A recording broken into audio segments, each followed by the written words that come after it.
Hey guys, welcome back to Clownfish TV. This is Kneon. I'm here with Geeky Sparkles. Hello. And we're going to talk about that dangerous thing. Which is? Called consumers. Oh, yeah. I mean, or our fans. Our fans. HBO Max has to defend the Snyder Cut. Yeah. Oh, yeah, this. Yeah. Because it is setting a dangerous precedent that companies might actually listen to paying customers, right, and give them what they want. When they should be giving it to the fans that actually matter, like them. Right. So how very dare you? We've been covering this for the last couple weeks because it's so weird. I mean, it's just a movie at the end of the day, and we're seeing so many butthurt blogs and Twitter comments about how very dare they cave to the man babies. I have spent years building up, like 2 or 3 years building out my platform and getting a position on this blog site for $5 an article. It is my turn to tell you what you should and shouldn't like and tell you how wrong you are and how I'm morally better than you. How dare you circumvent me, HBO? Yeah, well, HBO is going to do what HBO is going to do, and they're going to do what most companies are going to do, and they're going to pursue the green stuff, because that's what keeps all this shit on the air, including the stuff you like. You know, that's the thing. You want your shows, you want your movies, you want your birds of prey. Well, then HBO has to make money, Warner has to make money. So that's how this works, right? So they're just giving people what they've been very vocal about. So this is coming from comicbook.com. We're going to talk about this, and then we're going to talk about Studio Ghibli, because since we're talking HBO Max, because they have a new movie coming out, which sounds pretty cool. But that is a little bit later. So HBO Max head addresses if Justice League Snyder Cut sets a dangerous precedent. I added dangerous. Yeah. For other movies. HBO Max was released at the end of May, but the new streaming service had a bit of a lackluster launch. That's true. They didn't have it on Fire TV or Roku. I'm still very salty about that. I bring up Roku several times, I guess, in the interview, but go ahead. Yeah, however, they did announce that next year we'll see the long-awaited release of the Snyder Cut, otherwise known as Zack Snyder's Justice League. Recently, The Verge spoke with the head of HBO Max, Tony Goncalves? We'll just call him Tony G. Tony G. We're going to call him Tony G. And they discussed if the Snyder Cut has set a precedent for other movies and fandoms. The Verge's Julia Alexander brought up the release of Snyder Cut fandom, pointing out the difference between them and other fandoms.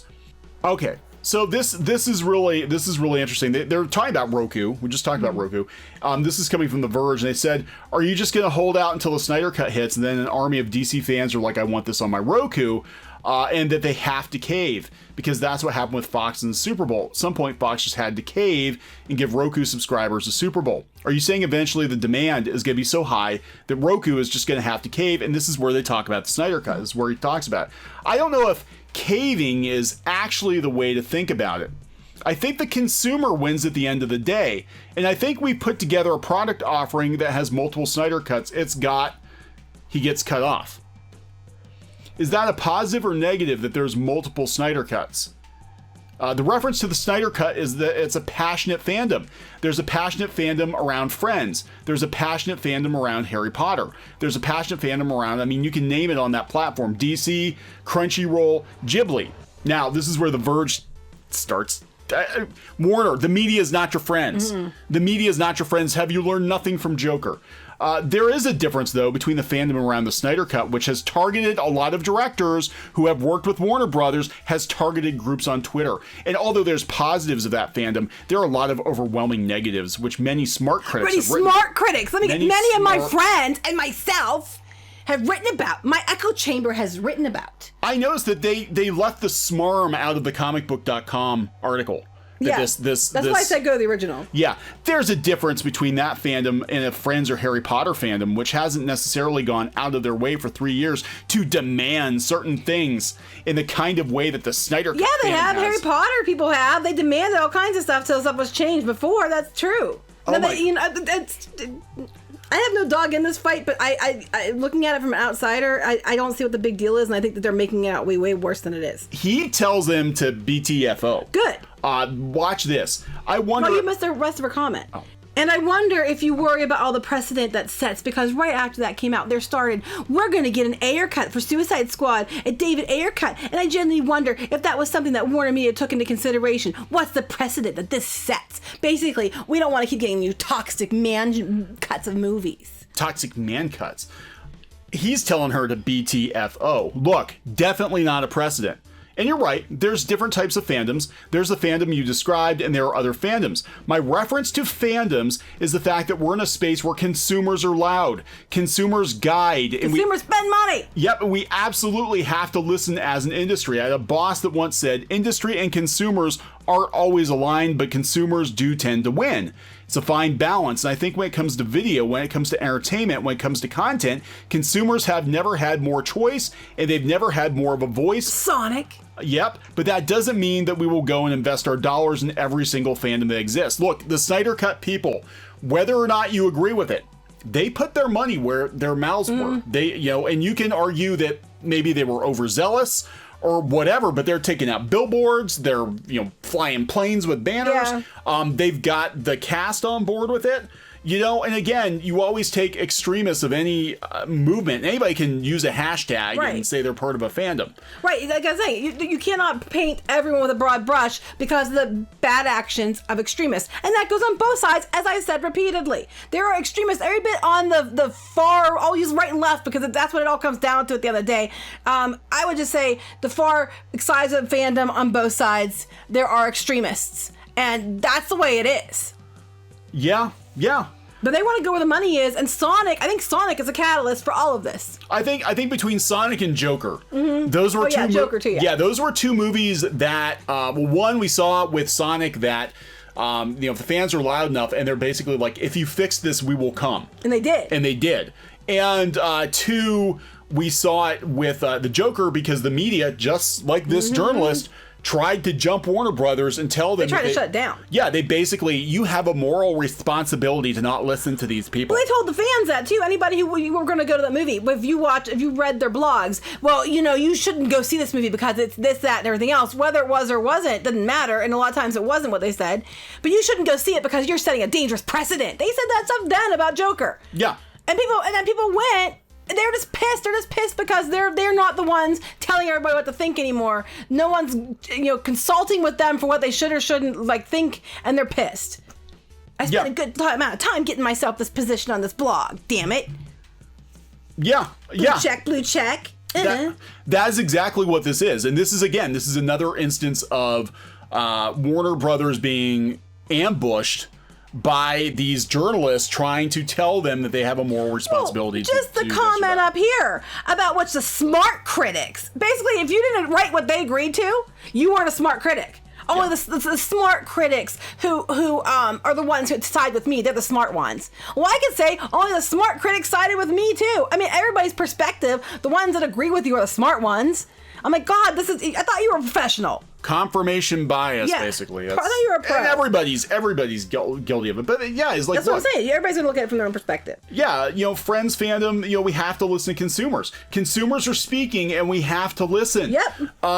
Look, we're going to see more of this because money is going to be tighter because of the shutdown, because of all the stuff going on in the world right now. These studios that are massively in debt, and were in debt before all this. In fact, we just saw an article today that AMC may be going down for the count. Yeah. They don't know if they're going to come back. That's the largest movie theater chain. They don't know if they're going to come back.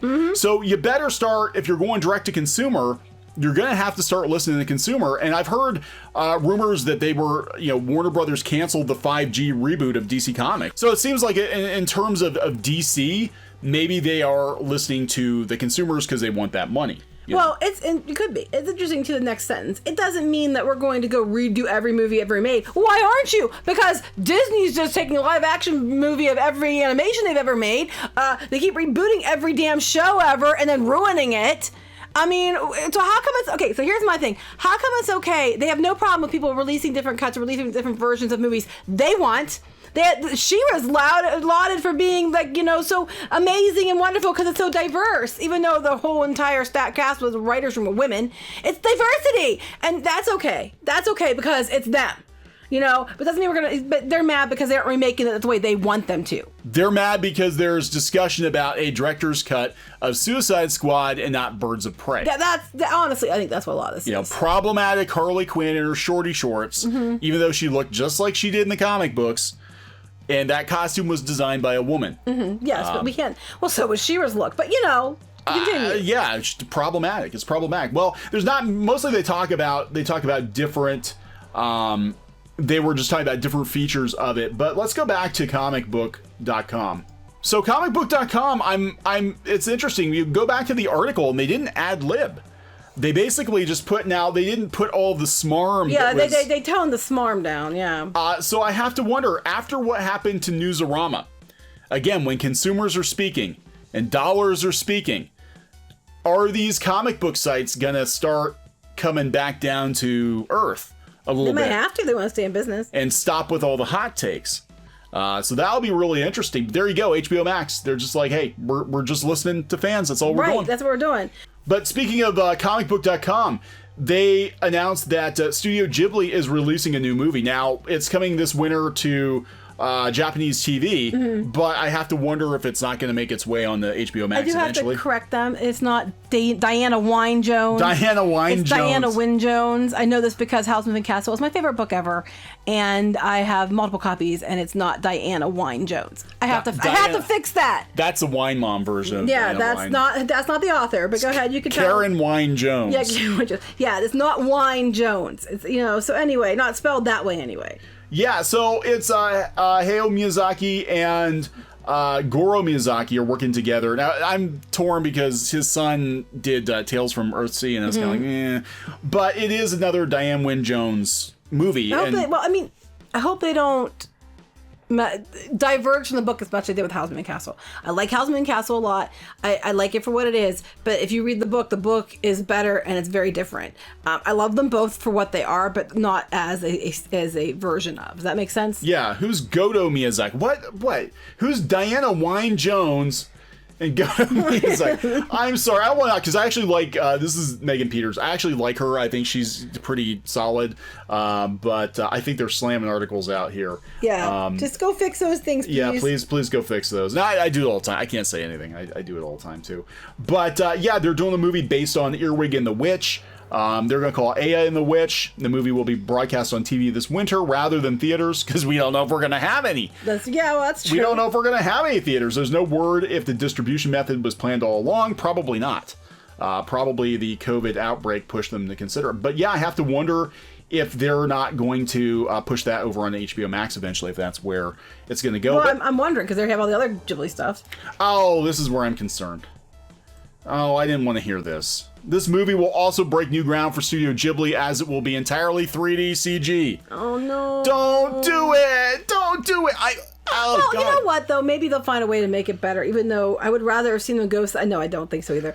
I'd rather have seen them go somewhere along the lines of Klaus, where they have some 3D elements, that would be but cool. It's still 2D, or it looks 2D, but they have using some 3D things, but they're trying to focus on a new way to make 2D that look 2D.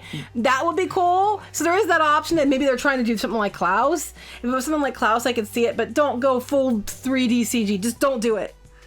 Yeah. So now my excitement has just dropped off a cliff. I mean, it's still going to be Ghibli, but I don't like 3D anime. I think it looks weird. It looks off. I know, like, a lot of the stuff that's popped up on Netflix, like Ultraman Godzilla. I don't like the Ghost in the Shell. They had a CG Ghost in the Shell. I think it looks weird. It does. I just can't see them. I can't see them doing that, though. But I mean, they're doing it. But I'm hoping they do it in some other way, because they're known for their animation and their visuals. You know what I mean? It might be okay. I don't know. I don't know. I mean, there's nothing. They're not showing anything from it. Apparently, they've been working on this in secret for a while. So I just hope they're not cheaping out on the visuals. Yeah, that's what they're known for. That's what they're known for. Pretty much. And it took. I mean, look, Disney. They finally got it together with CG, but it took them a lot of tries to get it to look almost as good as 2D. Well, maybe they found a way. Maybe they found a way that works with their style that works. But I mean, that is worrying. Yeah, well, I was excited, so we'll see. They'll probably dump it on HBO Max, though. I'm sure they will. That's probably what they'll do. All right, so we're going to wrap this one up. Yep. Okay, listen to customers, because they tell you what they want, and they'll throw money at things they like. They listen to customers, bring back Ghibli. Okay, then they do it in 3D. CG. If your customers are telling you what they want, don't do the opposite, right? I mean, people do this a lot of times, too. They're like, okay, we'll remake Final Fantasy VII. but we're gonna change the whole damn story.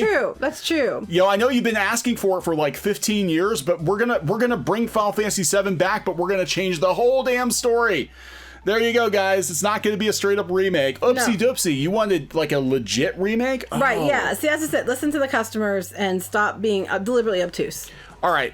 Wrap it up. Yep. We'll talk to you guys later. Bye. Hey, guys. Thanks for watching Clownfish TV. Please consider supporting the channel. Go to clownfishsupport.com. That's clownfishsupport.com. And if you want to join our community, go to clownfishtalk.com. That's clownfishtalk.com. Please subscribe. Ring the bell for notifications. We will talk to you next time.